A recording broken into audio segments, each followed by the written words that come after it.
beautiful queen, an impetuous prince, the gods themselves vested in who lives and dies. But what if it were all a lie? What if the face that launched 1,000 ships was really the face that launched the most successful propaganda campaign in history? You're listening to the Low Murmur. Lean in closer and listen. Episode 1, The Trojan Trade War. Before we tackle the topless towers of Ilium, let me know if you are enjoying these late-night dives into conspiracy and scandal. Like, share, subscribe, review. I'm open to suggestions. For now, let's start the story as told by that most famous of poets, the king of Grecian spin, Homer. As the myth goes, the sea nymph Thetis was to marry the mortal king Peleus. Once an Argonaut and leader of the Myrmidons, the king of Tyre was destined to be the father of Achilles.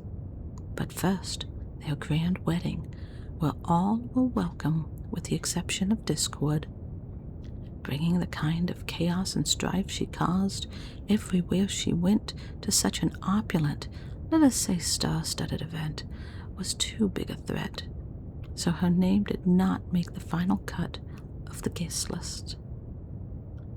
Proving she wasn't the kind of person who should be invited to such an occasion, discord tossed a golden apple as casually as a grenade into the wedding banquet. The note attached simply read, "To the fairest." While modern etiquette would suggest such a prize should go to the bride regardless of facts, in ancient Greece, this was the opportunity for 3 goddesses, Hera, Athena, and Aphrodite, to finally settle what must have been a long-standing argument. Zeus, wanting an impartial and importantly non-Greek mortal to make the decision, turned to Paris of Troy, who was known for being fair and had, dare I say, no horse in the race. What Zeus hadn't counted on were the foibles of humans, and more specifically, to my larger point, the power of bribery, particularly among Trojan royalty. Hera offered Paris power. She would make him the leader of all of Asia and Europe. As Paris was a prince hanging out in a field as a shepherd, I'm guessing he wasn't too tempted by the offer of more work. Athena offered him wisdom and success as a military commander. Again, that seems a little bit like a job, and Paris was content to be what my generation would call a slacker. But then Aphrodite, perhaps a little bit closer to everyday humans, offered him the love of Helen of Sparta. Ah, that was a bribe Paris could and did readily accept. Paris then sails to Sparta and returns to Troy with Helen. The Trojan War is now inevitable. Or so Homer would have us believe. The cracks are already beginning to show in the clay tablet. A foreign prince who is open to bribes, the dangers of foreign men lusting after married women, and then there's how Paris leaves Sparta. Perhaps one of the worst house guests in history, he waits for King Menelaus to go out of town, then steals away with Helen, her maids, and the royal treasury.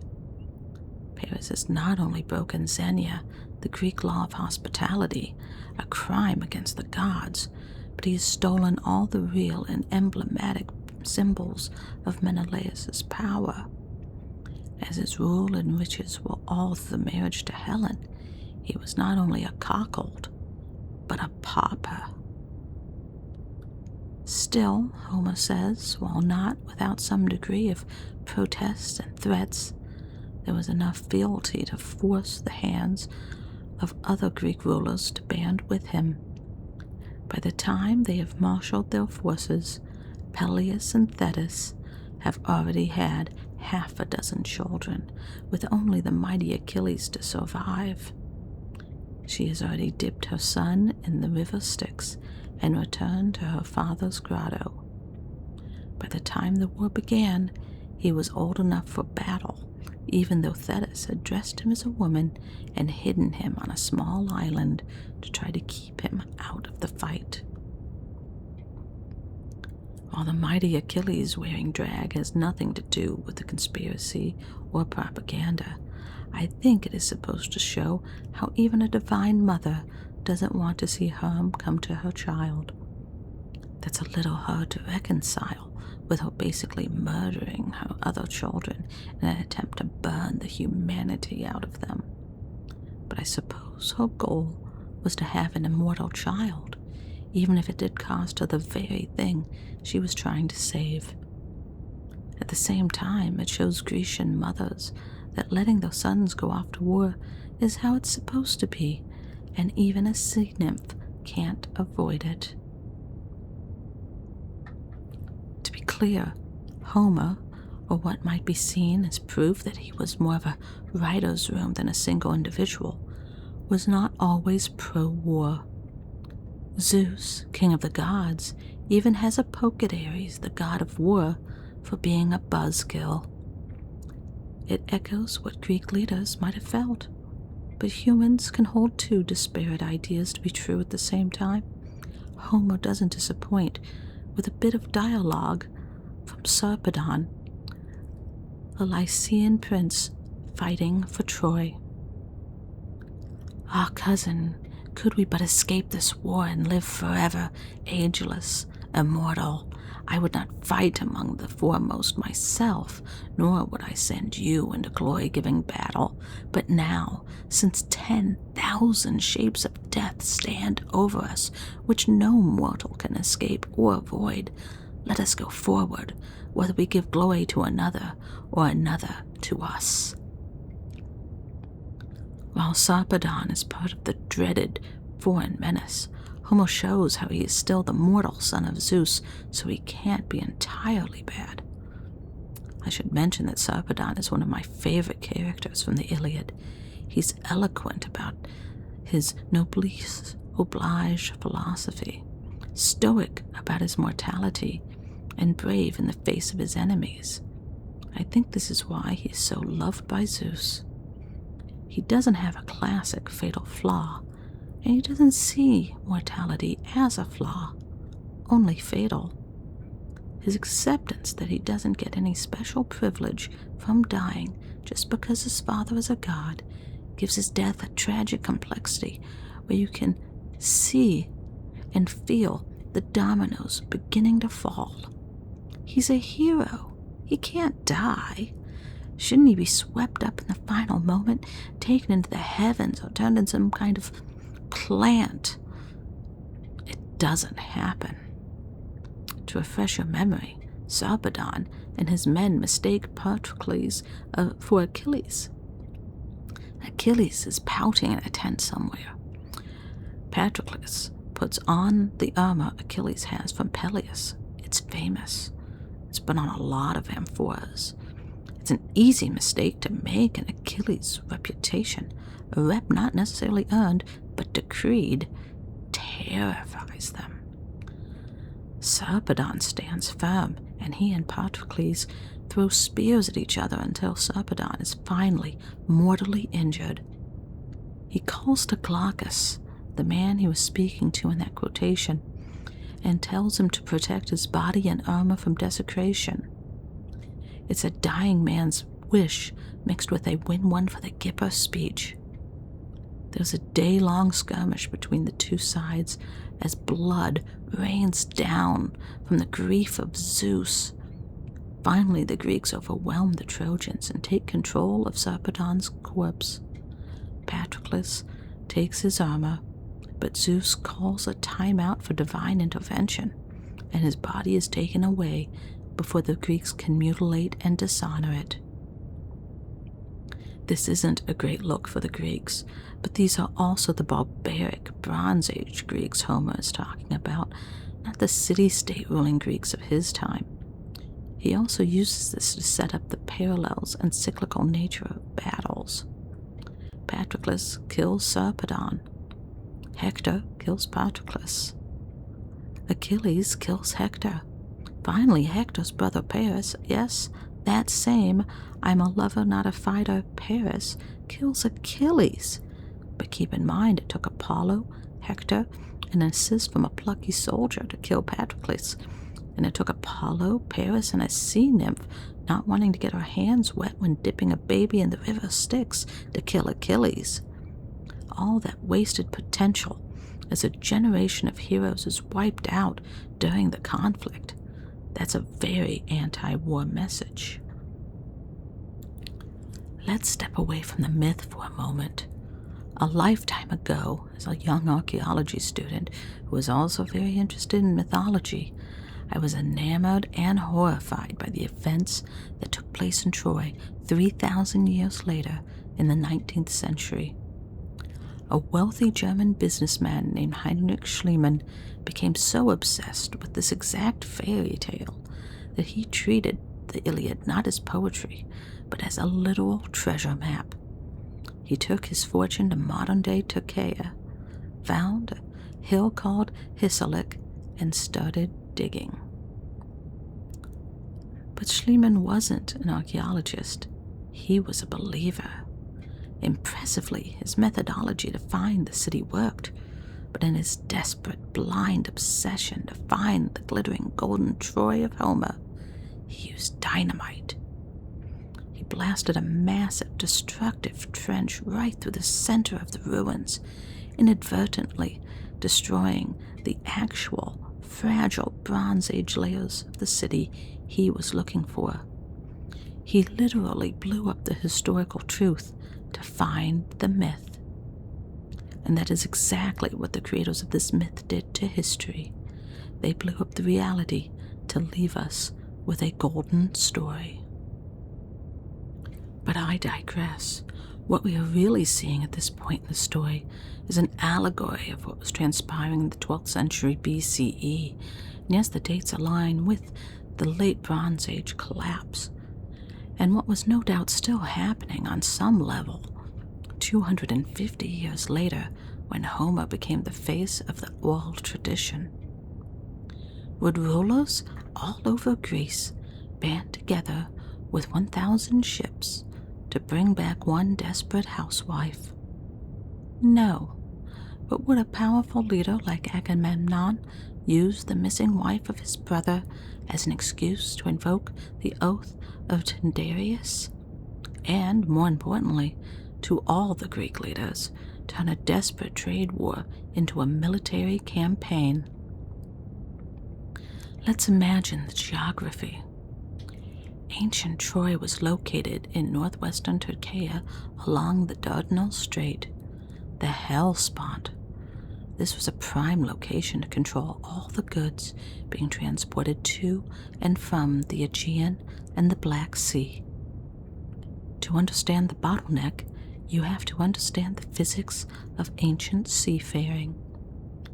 Bronze Age ships couldn't sail against the wind, and for months out of the year, the treacherous winds of the Dardanelles blow strictly south, down from the Black Sea, accompanied by a fierce, unforgiving current. If you were a Greek merchant fleet trying to get north, you couldn't pass. You were trapped.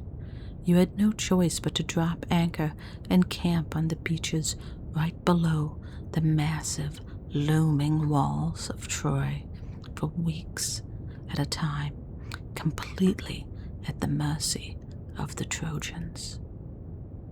And this desperation for a favorable wind wasn't just a minor logistical annoyance. It was a matter of life and death for the coalition. Think back to the myth of Agamemnon at Aulis, stranded before the fleet could even cross the sea. The story tells us he sacrificed his own daughter, Iphigenia, to appease a goddess and secure fair winds. If you strip away the divine tragedy, what are you left with? a desperate military commander willing to commit the ultimate horrific atrocity just to get his fleet moving toward their economic objective. That isn't religious piety. It's the cold, calculated madness of a leader under immense pressure to break a trade blockade at any cost. The Trojans knew exactly how trapped the Greeks were. They charged tolls just for the right to sit on their beach. They taxed the fresh water. They taxed the timber. They were strangling the Greek economy, one stranded ship at a time. The growing Greek empire needed the grain from the fertile Black Sea plains just to sustain their population. Metals, spices, textiles, trade was a necessity, and every ship had to pass Troy. That meant every ship had to pay a massive, predatory toll. Paris may not have been real, but the princes of Troy were clearing out the treasuries of the Greeks without ever traveling to Sparta. We know this wasn't just a local grudge. We have the proof carved into ancient clay. In the state archives of the massive Hittite Empire, tablets refer to a city called Volusa, the Hittite word for Troy, which is where Homer gets the word Ilium. The letters reveal a decades-long bitter Cold War. Troy wasn't an isolated kingdom of lonely heroes. It was a heavily fortified, wealthy vassal state acting as a buffer between the Hittite superpower of the east and the aggressive, expanding Mycenaean warlords of the west. The Greeks didn't sail across the sea out of nowhere. They had been trying to break this trade monopoly for generations. Meanwhile, Troy wasn't without its own problems. As a coastal city, it was ideally set up as a trading port, but the same geography that made it perfect for trade made it a tempting target.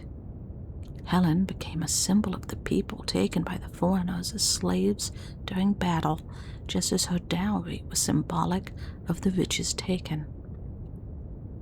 Speaking of Helen, I find this somewhat top of mind with the release of the new Christopher Nolan film The Odyssey and some of the accompanying media tour. Honestly, I haven't been paying much attention to it, but the comments about Homer's treatment of Helen have made it to my desktop. I'm hoping those are taken out of context and an attempt by the actress to make a glib joke that simply doesn't work. Helen may not have the most lines. She's not a goddess or a sea nymph. But for a human woman in a war story set in a time when she's a symbol of power and status more than a person, she does okay. Not many characters stand up to the gods, but she tries once she sees through Aphrodite's disguise, figuratively and literally. She fails in the face of divine retribution, but that's to be expected from a mortal. And this might be an unpopular take, but her lament at Hector's funeral is, when viewed with that dreaded modern lens, self-pitying and self-centered to the point that she feels like a real person. She talks about what a great guy Hector was, as he was her only friend in Troy. At that point, she's lived longer in Troy than in Sparta, and she is not giving them a 5-star Yelp review for their hospitality. Everybody hates her. Everybody blames her. It's such a different take than Sarpedon. It's much closer to pouting Paris or brooding Achilles. Yes, Hector was dead, and I'm sure his family is upset, but what about me? I'm the one who still has to live with you terrible people. People treat me like a foreign seductress who caused a war. Woe is me. And that helps make her character a little more real instead of just another tool of fate. Now imagine Agamemnon addressing the troops. What would make them want to fight more? an explanation of the market forces and macroeconomic disparity that was only being fueled more by the beginning of what some scholars have called a 300-year famine, or a rallying cry to defend through offense against the stealers of women from foreign lands who not only break men's laws but defy the gods. As I stand with my brother and our coalition leaders stand with me, I now ask you to stand with all of us. The war might not have been wholly retaliatory. Troy was a very rich city. It was the key to the maritime monopoly and the trade gate that connected Asia and Europe. Look at who actually showed up to the fight. In the Iliad, Homer dedicates an entire, notoriously tedious chapter to listing every single Greek city-state and exactly how many ships they sent. The famous catalog of ships, but if you view it through that modern lens, it reads like a corporate shareholder ledger. The kingdoms that sent the largest fleets, Mycenae, Pylos, Crete, were doing it out of love for Menelaus. They were specific naval powers whose populations relied entirely on maritime grain imports to survive the ongoing famine. If Troy stayed closed, the cities would starve. The fleet wasn't an army of romantic liberators. It was a coalition of starving investors protecting the bottom line. Would it have taken much to gather a coalition to try to claim such a golden apple? The metaphor might seem slightly forced, but if you think of Peleus as the Greeks and Thetis as the sea, their merger was in danger by the threat of discord or the trade imbalances. Rather than alleviating the threat, peace was not in the cards due to foreign interference. As an aside, I think of the catalog of ships as an important part of the live performance. Imagine the poet going from one city-state to the next, and at each performance the audience waits expectantly for their home to be listed. It's kind of an ancient, "Hello, Cleveland." I'm sure it was a big hit. Have things really changed so much in the last 3,000 years? Talk of tolls, tariffs, and warfare are nothing new. We still wrap our resource wars in the noble fabric of ideals, gods, and rescued flags. At least we aren't building a wooden horse to thank Poseidon for the earthquake that destroyed our enemy city. But that's another piece of propaganda for another day. Next episode, we'll leave windswept Ilium and the fog of war for the windy ramparts of Elsinore and the fog of grief, as we take a look at the political intrigue and the targeted assassinating file of Hamlet. Until then, listen for the low murmur.